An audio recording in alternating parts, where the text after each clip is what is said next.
What we're going to do today is talk a little bit about, this moment in time. What do we celebrate? This beginning of Asian American, Native Hawaiian, Pacific Islander Heritage Month.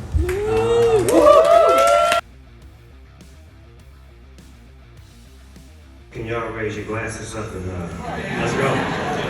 The Milken Institute is about convening and connecting. Being in this space as a very proud transgender woman, as a very proud Filipina immigrant. Where most people want to just spend their hard-earned dollar in something that someone created as a form of art, you also have to understand that they also want to be entertained. But in this season, we feature Filipinos in Daly City, and we also, yes, I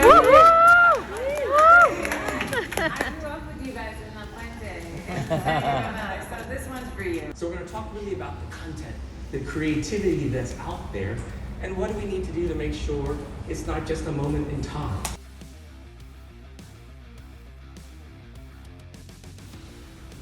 It's a hell of a world we're living in. It's enlivening and exciting. No place I'd rather be than California, and no place in California than the Milken Institute. Thank you all very, very much. Thank you so much. Curtis, it's nice to see you once again, and I feel like welcome to LA, but then you're welcoming me to the Milken Conference. What a delight to have you back at our Milken Institute Global Conference. But in a way, I can understand what you're saying, because actually it's a little bit of Asia, it's a little bit of the Philippines, a little bit of America, all together. It is a global conference. Well, so wonderful to see you again. We are happy, me personally, because I saw a lot of Filipinos here. Jana Ruben Epales, you've met them on the show before. We have a Filipino chef, Jordan Andino. We have Gina Rosero. We have Rembrandt Flores, who was also on the show before. We have Loida Lewis, brought out her great book. Exactly, which I feel like thanks to you, because you're such a champion of Filipinos. Why is that, Curtis? Well, as you know, I lived in the Philippines for 4 years, and well, what a beautiful time that was for me. And at least before this dastardly pandemic, I'd be there at least once a year ever since. So, I haven't yet been back since the pandemic began. So I'm looking forward to return. But that time in the Philippines as the U.S. ambassador to the Asian Development Bank, just for me underscored not just the U.S.-Filipino friendship, but in many ways how similar we are, how much we love the same things, from basketball, boxing, great food, to boxing, right? Yes. And so for me, I wish, part of my goal is always to get Americans also to think more broadly.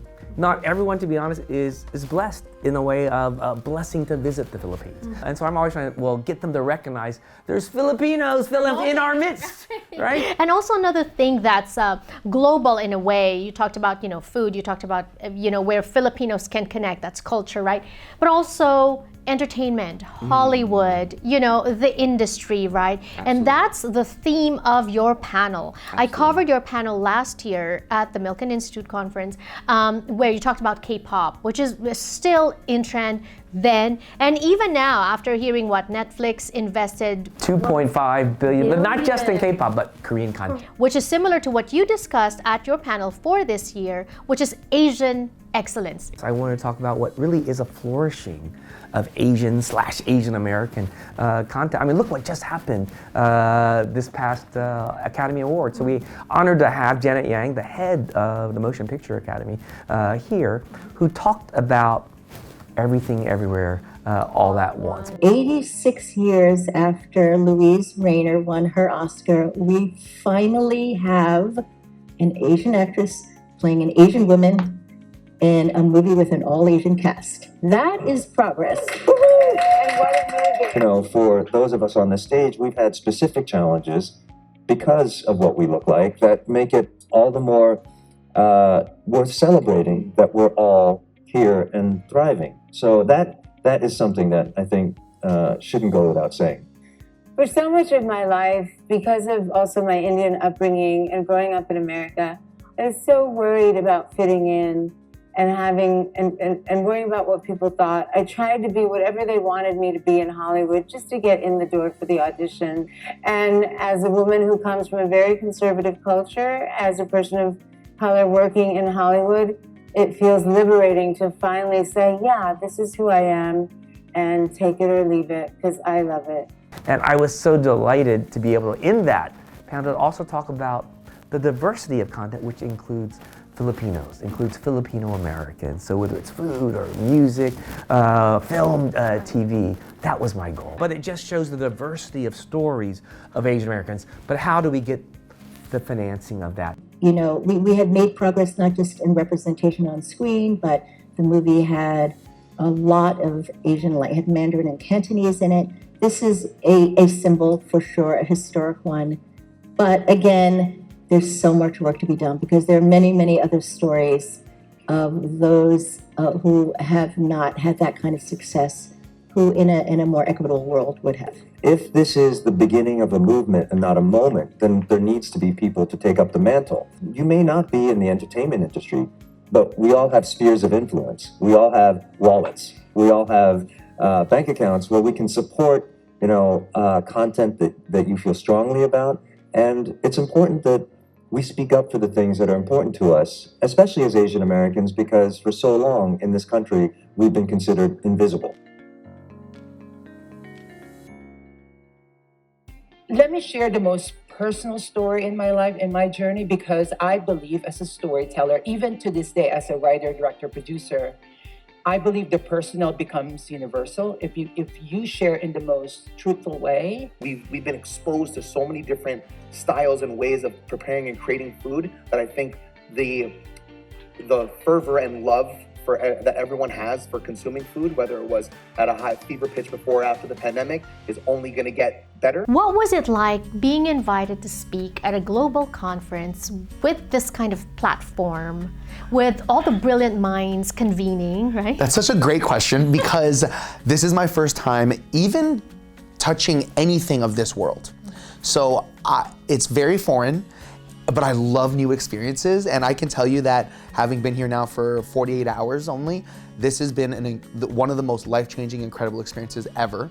I love it. I want to go to all of this type of stuff from now on, and just the ability to meet, network, but more importantly, learn and activate my brain has been so fun and just enthralling. And I just go wherever the current takes me. If someone tells me to go check out a speaker, I go.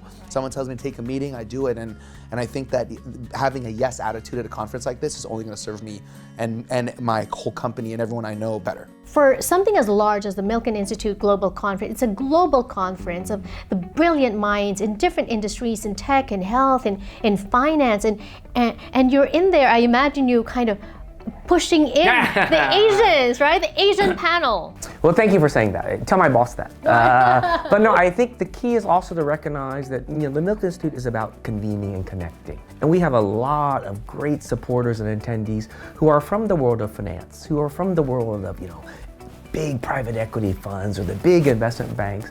And they're also looking for the trends, the new opportunities. So it's in their interest too, and I think one of the points that everyone on my panel said, this isn't just, oh yeah, representation important, let's have some Asians now. Right. It's, you can make a lot of money too, right? And that's when they listen. Intrigues them, oh really? Right. And do something good at the same time. So as I think about, what is our mission of the Milken Institute, we always talk also about meaningful lives. You might have a lot of money, but what do you do with it? Can you help speed a faster cure for cancer? Can you help open a whole kind of branch of like the entertainment industry to people who don't see themselves on screen? So I've been blessed that the Milken Institute has kind of humored me.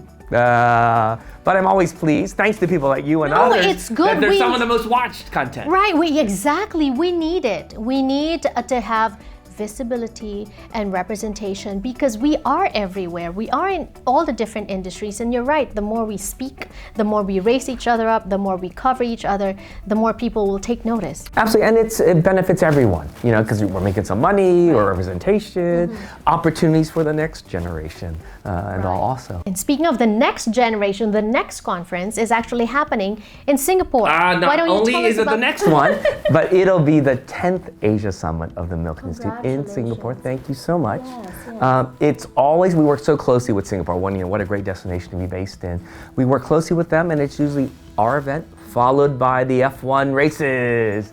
So I do encourage, people to watch our content online. I think one of the lessons also from this pandemic era is how do we get access even to our content to people.